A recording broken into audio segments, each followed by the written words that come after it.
Pwede ka na magsagot. Hello, ano dito po tayo sa King's Gambit. Kuha muna tayo sa unang opening, basic opening muna tayo. Basic principle lang po gagawin natin dito para hindi natin mahirapan laro natin.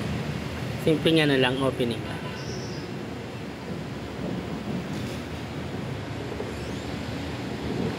Yan.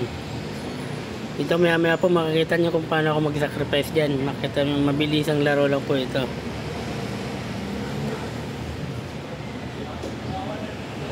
Yan na po yung ano, yung good move. Brilliant move. Yan naman yung brilliant move. Bishop sacrifice, sabay resign yung kalaban. Yan na po natapos ang laban. Click. Okay po. Pinaka Thank you po.